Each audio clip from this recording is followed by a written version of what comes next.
ओम शांति। आज बाप दादा की अव्यक्त रूप से चले हुए मधुर महावाक्य है। रिवाइज डेट है 5 अक्टूबर 1987। आज बाप दादा चारों ओर की संतुष्ट मणियों को देख रहे हैं और 3 मालाएं बना रहे हैं। बाबा ने जो पहले नंबर की माला है उस माला के बारे में बताया है, जो वो बाप दादा के गले का हार बनती है, राज्य अधिकारी बनती है और भक्तों के सिमरन की माला बनती है। आज है 3 जनवरी 2021। आज की मुरली का टाइटल है ब्राह्मण जीवन का सुख, संतुष्टता व प्रसन्नता। आज बाप दादा चारों ओर के अपने अति लाडले सिक्की लधे ब्राह्मण बच्चों में से विशेष ब्राह्मण जीवन की विशेषता संपन्न बच्चों को देख रहे हैं। आज अमृत वेले बाप दादा सर्व ब्राह्मण कुल बच्चों में से उन विशेष आत्माओं को चुन रहे थे जो सदा संतुष्टता द्वारा स्वयं भी सदा संतुष्ट रहे हैं और औरों को भी संतुष्टता की अनुभूति अपनी दृष्टि, वृत्ति और कृति द्वारा सदा कराते आए हैं। तो आज ऐसी संतुष्ट मणियों की माला पिरो रहे थे, जो सदा संकल्प में, बोल में, संगठन के संबंध संपर्क में, कर्म में संतुष्टता के गोल्डन पुष्प बाप दादा द्वारा अपने ऊपर बरसाने का अनुभव करते और सर्व प्रति संतुष्टता का गोल्डन पुष्पों की वर्षा सदा करते रहते हैं। ऐसी संतुष्ट आत्माएं चारों ओर में से कोई कोई नजर आई।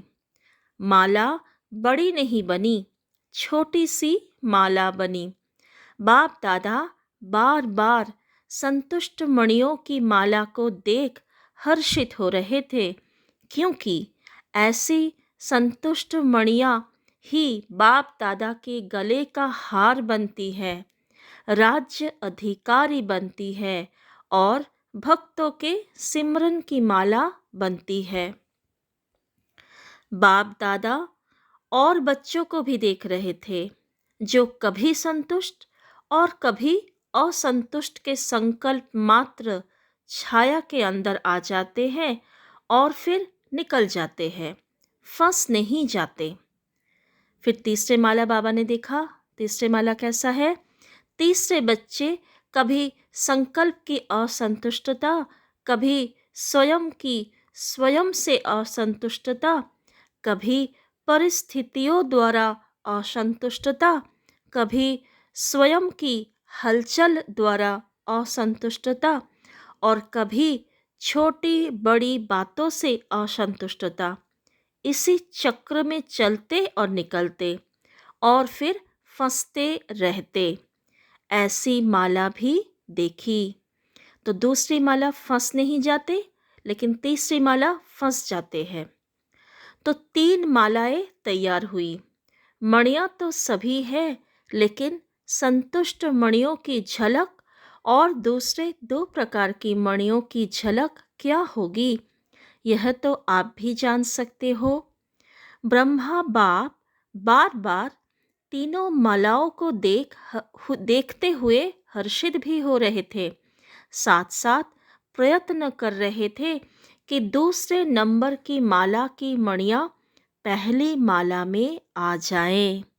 रो रिहान चल रही थी, क्योंकि दूसरी माला की कोई कोई मणि बहुत थोड़ी सी असंतुष्टता की छाया मात्र के कारण पहली माला से वंचित रह गई है। इसको परिवर्तन कर कैसे भी पहली माला में लावे। एक एक के गुण, विशेषताएं, सेवा सबको सामने लाते बार बार यही बोले कि इसको पहले माला में कर ले। ऐसी 25-30 के करीब मणियाँ थी, जिनके ऊपर ब्रह्मा बाप की विशेष रूह रिहान चल रही थी। अर्थात ये जो 25-30 आत्माएं हैं वो दूसरे नंबर की माला में है, लेकिन ब्रह्मा बाप चाहते हैं कि ये भी पहले नंबर की माला में आ जाए। तो फिर बाप दादा बोले, ब्रह्मा बाप बोले, पहले नंबर माला में इन मणियों को भी डालना चाहिए। लेकिन फिर स्वयं ही मुस्कुराते हुए यही बोले कि बाप इन्हों को अवश्य पहले में लाकर ही दिखाएंगे। तो ऐसी विशेष मणियाँ भी थी। ऐसे रो रिहान चलते हुए एक बात निकली कि असंतुष्टता का विशेष कारण क्या है।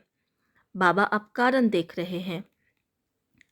जबकि संगम युग का विशेष वरदान संतुष्टता है, फिर भी वरदाता से वरदान प्राप्त वरदानी आत्माएं दूसरे नंबर की माला में क्यों आती?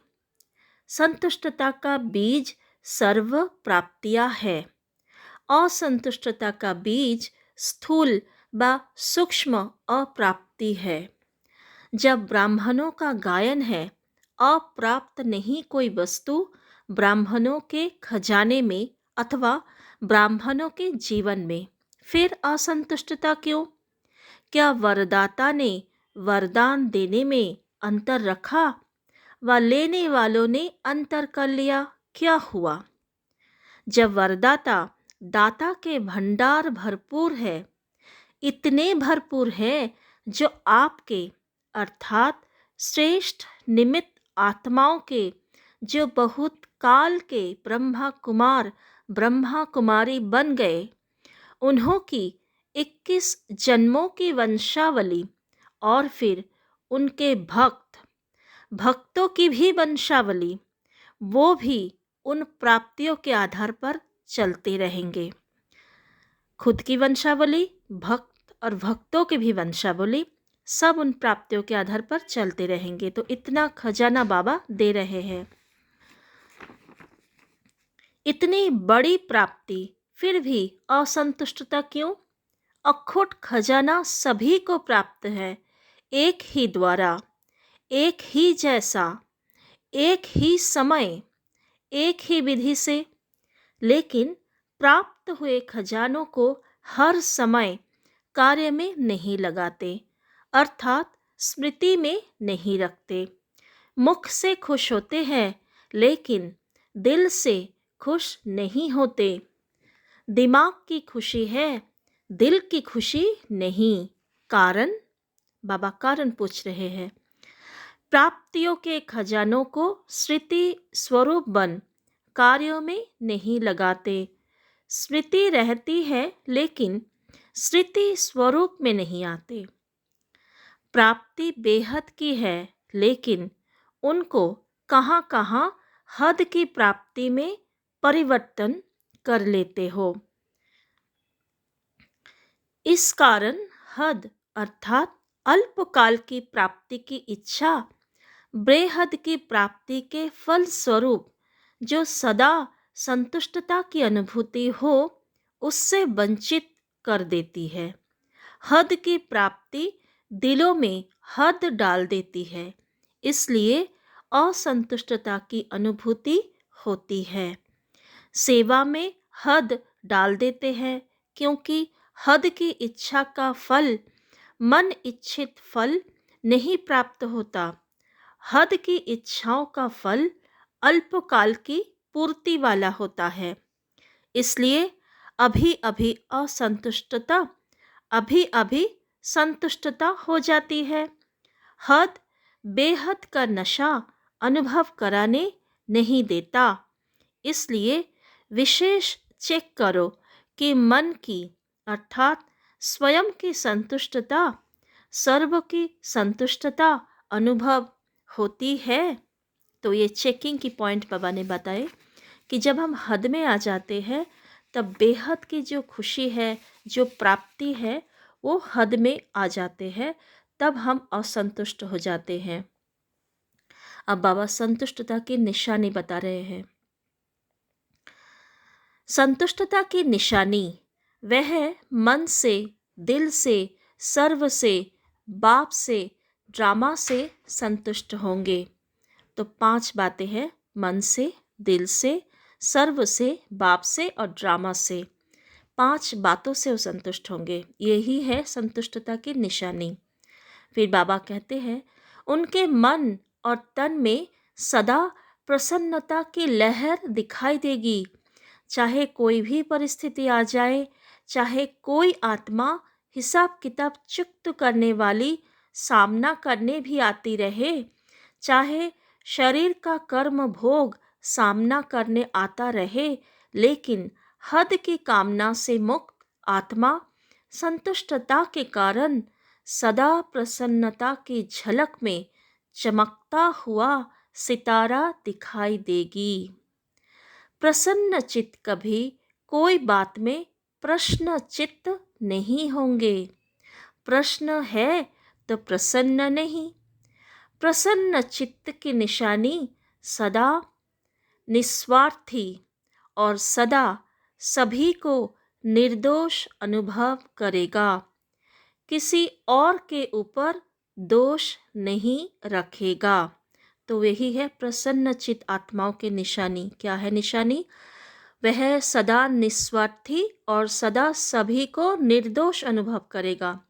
किसी और के ऊपर दोष नहीं रखेगा। ना भाग्य विधाता के ऊपर कि मेरा भाग्य ऐसा बनाया, ना ड्रामा पर कि मेरा ड्रामा में ही पार्ट ऐसा है, ना व्यक्ति पर कि इसका स्वभाव संस्कार ऐसा ही है, ना प्रकृति के ऊपर कि प्रकृति का वायुमंडल ऐसा है, ना शरीर के हिसाब किताब पर कि मेरा शरीर ही ऐसा है। प्रसन्नचित अर्थात सदा निस्वार्थ, निर्दोष वृत्ति दृष्टि वाले।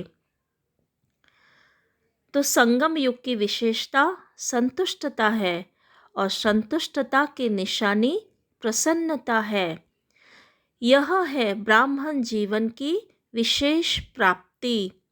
संतुष्टता नहीं, प्रसन्नता नहीं तो ब्राह्मण बनने का लाभ नहीं लिया।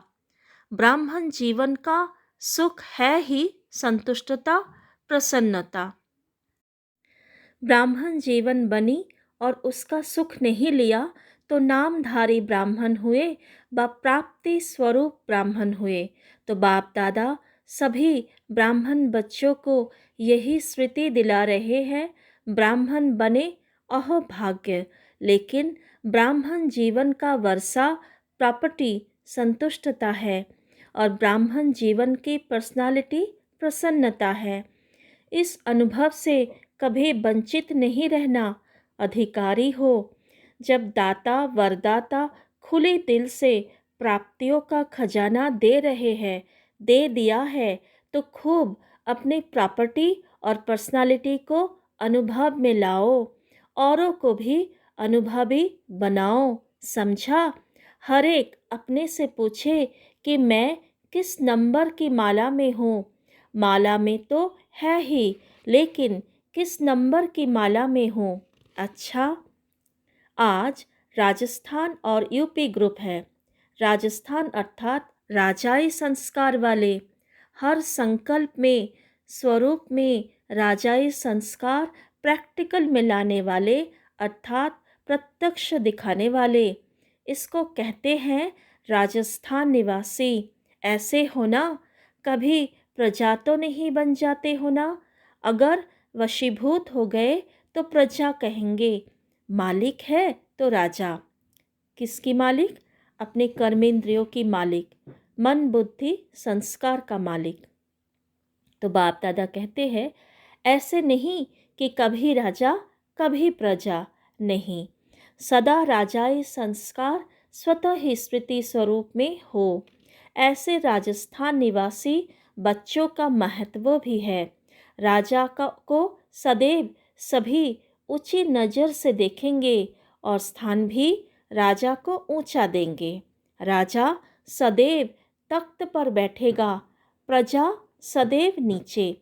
तो राजस्थान के राजाई संस्कार वाली आत्माएं अर्थात सदा ऊंची स्थिति के स्थान पर रहने वाले, ऐसे बन गए हो व बन रहे हो, बने हैं और संपन्न बनना ही है। राजस्थान की महिमा कम नहीं है।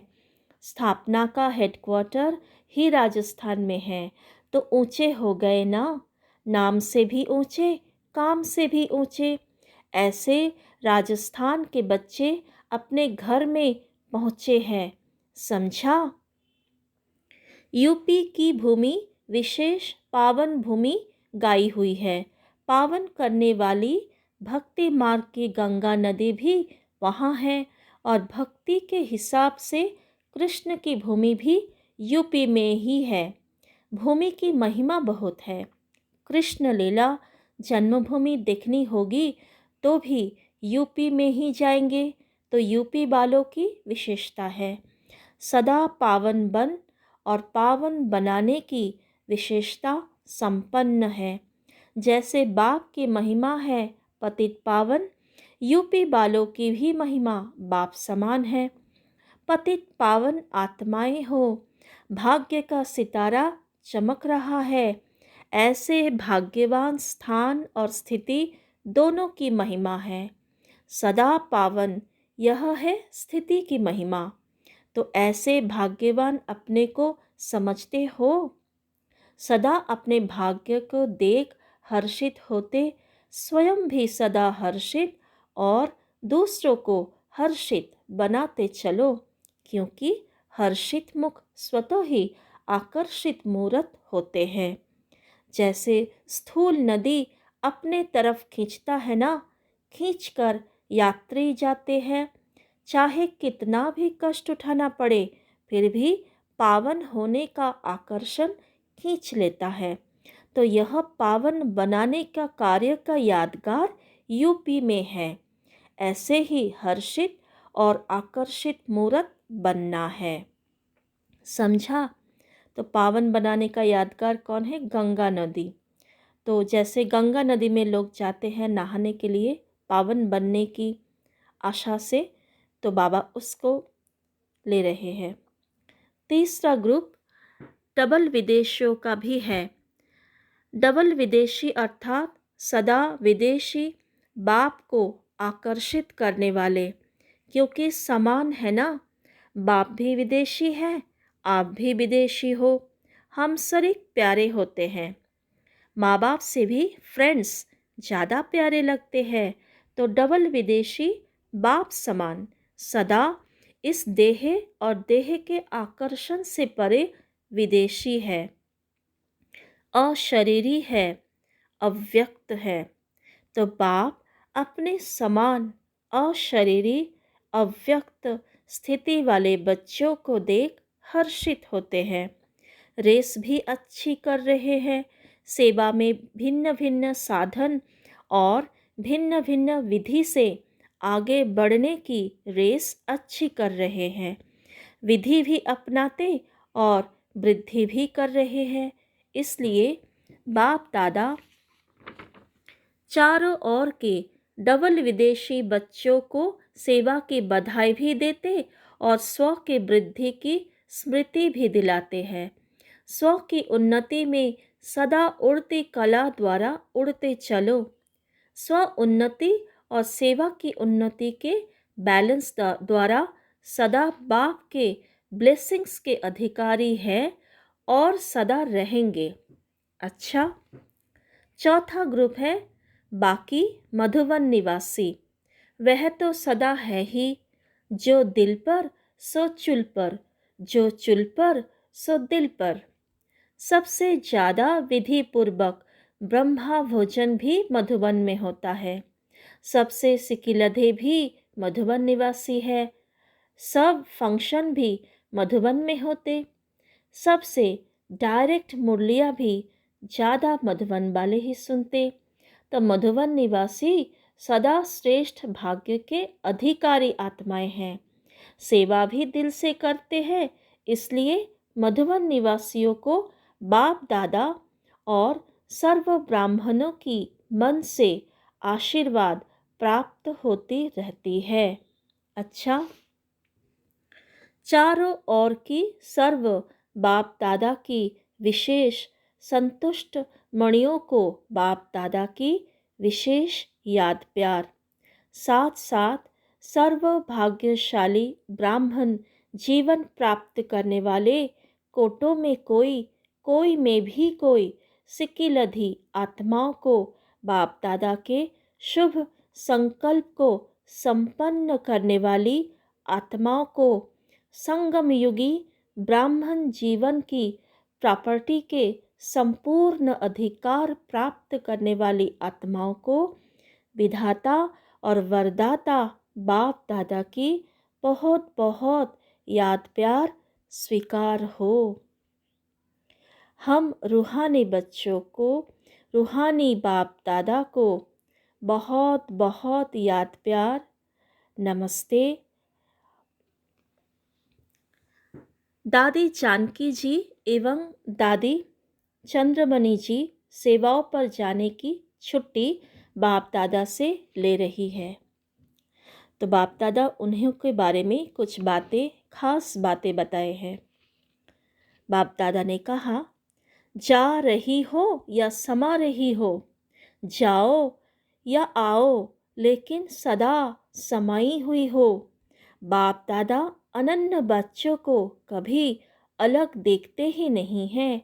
चाहे आकार में चाहे साकार में सदा साथ है, क्योंकि सिर्फ महावीर बच्चे ही हैं जो यह वायदा निभाते हैं कि हर समय साथ रहेंगे, साथ चलेंगे।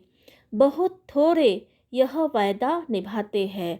इसलिए महावीर बच्चे, अनन्य बच्चे जहाँ भी जाते बाप को साथ ले जाते हैं और बाप सदा वतन में भी साथ रखते हैं। तो आज बाप दादा ने महावीर कौन है जो बाप दादा को सदा साथ रखते हैं, वायदा निभाते हैं कि साथ रहेंगे, साथ चलेंगे, वो महावीर है, ऐसे कहा है। तो फिर बाप दादा कहते हैं, हर कदम में साथ देते, इसलिए जा रही हो, आ रही हो। क्या कहेंगे? इसलिए कहा कि जा रही हो या समा रही हो। ऐसे ही साथ रहते रहते समान बन समा जाएगी। घर में थोड़े समय के लिए रेस्ट करेंगी, साथ रहेंगी, फिर आप राज्य करना और बाप ऊपर से देखेंगे।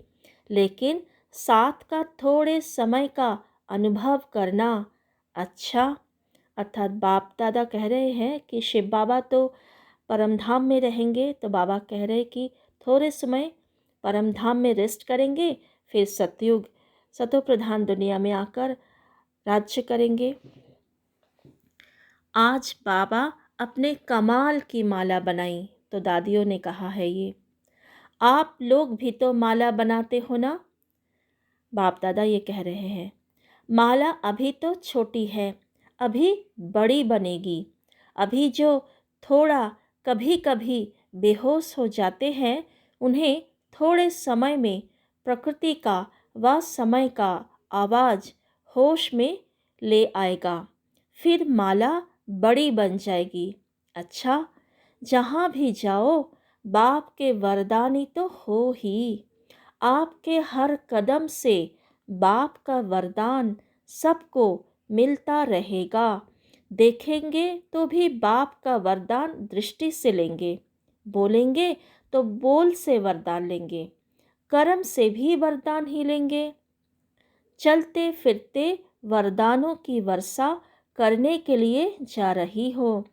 अभी जो आत्माएं आ रही है, उनको वरदान की व महादान की ही आवश्यकता है। आप लोगों का जाना अर्थात खुले दिल से उन्हों को बाप के वरदान मिलना।